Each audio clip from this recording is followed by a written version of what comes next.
এরে খাজা, তোর খোঁজ তোর চেয়ারম্যান সাহেব পাইছে? কেমনে ব্যাগ মহারানী, আমার মোবাইল বন্ধ, আমি গায়েব।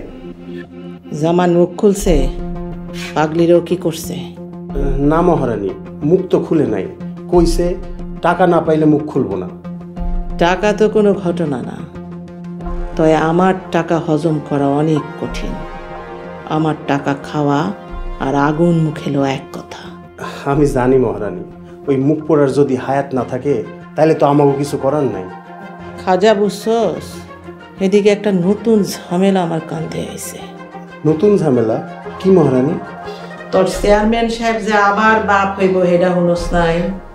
হ শুনছি, এটা তো খুশির খবর। আমার লগে তামাশা করতাছ না? না মানে, বাপ তো হয়ে গেছে, এখন কি করবেন? এখনো হয় নাই, পেটে আছে। তাইলে কি মাইরা ফেলাইবেন? ওইটা করতে পারলে তো একবারে ঝামেলা আমার শেষ হয়ে যেত, কিন্তু ওইটা তো আমি করতে পারতাছি না। এখন পুতুল আমার এসি পায়ে ফালায় রাখছে। তাইলে একটা উপায় আমি বের করছি। তোর একটা কাম করতে হবে।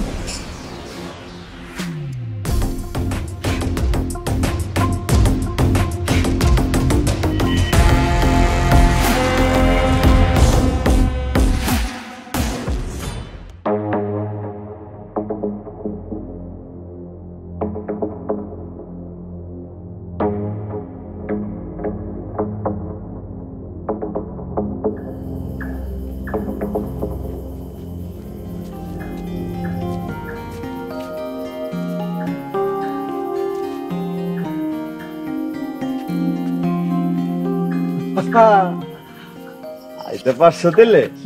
আরে কইও না, লুকায় আইতে হইছে, বুড়ি উঠানে বইসা রইছে।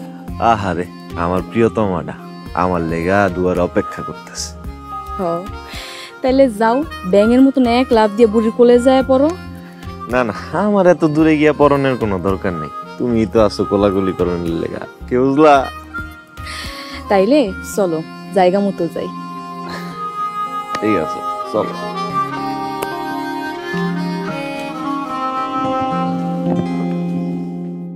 তোর ঘরের বউ আসমান থেকে একটা বাচ্চা পেটে নিছে, আর তুই বুঝছা না বুঝছা ছাগলের 3 নাম্বার বাচ্চার মতো খালি ঘুরতাছ বেকুবের মতো।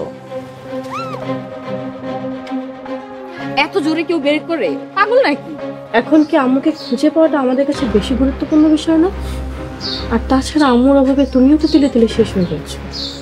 ইয়াসমিয়ার লগে তোমার কি এর সম্পর্ক? তার লাগে কেন তোমার দরজা তুতলায় বলে?